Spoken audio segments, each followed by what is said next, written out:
to say to God, then why are you allowing the crisis? Why did you allow the corona to happen? Maybe you might not be the cause, but why did you allow it to happen? Then the Lord gave me 4 reasons. The Lord gave me 4 reasons. Brothers and sisters, God allows bad things to happen for 4 reasons. He allows bad things to happen for 4 reasons. The first reason God allows things to happen is to disrupt.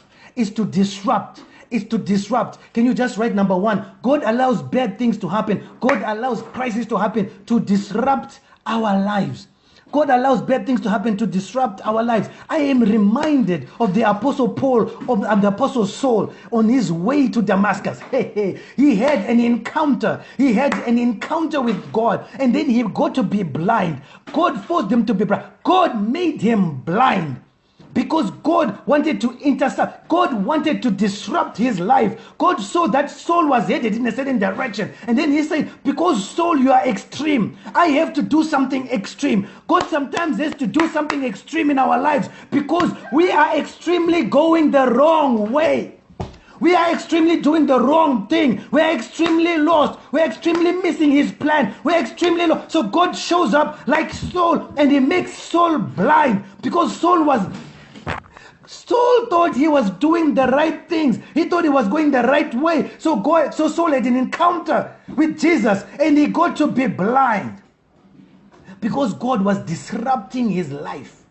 He was disrupting his life so that he can get back and he can see what is happening. What was I really doing? So Saul is then taken up the back and then he's trained for about 14 years or so. He is then groomed, he's then mentored, and then he began to realize that, oh my God, I thought I was serving God, but I was actually being used of the devil. I am preaching to someone right now. There are things that you're doing. You think you were doing it right. You think you're headed the right direction and you think you have the right, but you need a moment that God is going to allow a crisis in your life so that he can get you, he can disrupt you before you continue on the wrong path. He will do, like Saul, he can bring a blindness. Like Saul, he can bring a crisis. And the reason for that crisis is to begin to take you out and to say, you need to review what you're doing. You need to rethink what you're doing. You need to really think about it. You need to take a second look about your actions. You need to take a second look about your decisions. Is this the right way? Is this what I want you to do? Is this how I want you to act? Is this how Papa should act? Is this how Mama should act? Is this how you should be doing it?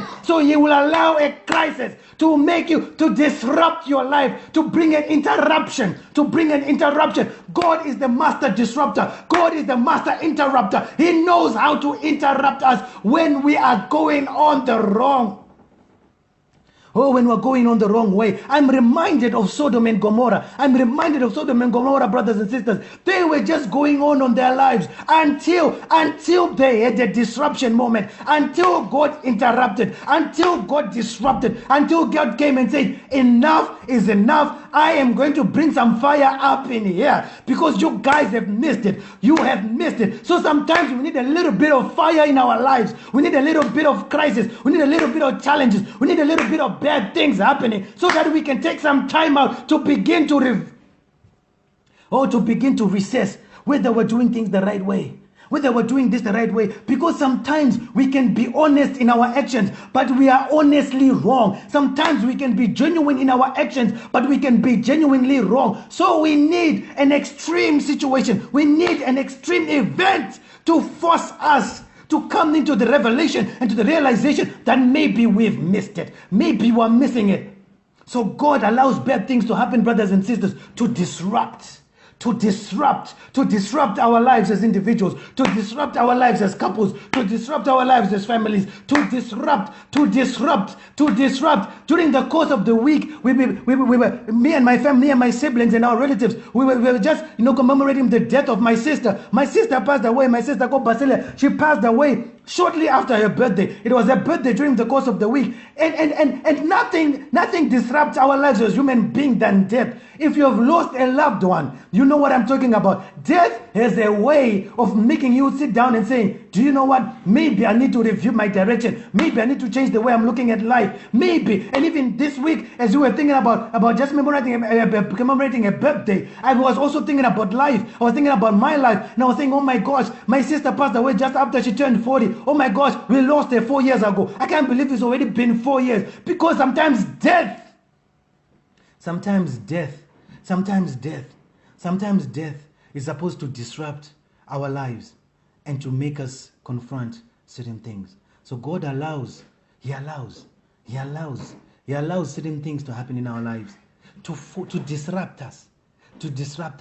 Because unless that crisis happens, we will just go on our day-to-day living, going on the wrong way, going on the wrong direction, doing things the wrong way, and yet we don't know. I am praying. There are some people in this group, the Lord told me, He told me, Farai, there are some people that are in your church, they are on the wrong way. They are honest and they're genuine, but they're doing things the wrong way. So sometimes I will have to use a crisis. Sometimes I have to bring about something, a crisis in their life. May you begin to see. May you begin to see amidst the crisis in your personal life, as an individual. Some of you are going through a personal crisis. It's like so. God wants to take you out. He wants to disrupt because you're in the wrong direction. You're in the wrong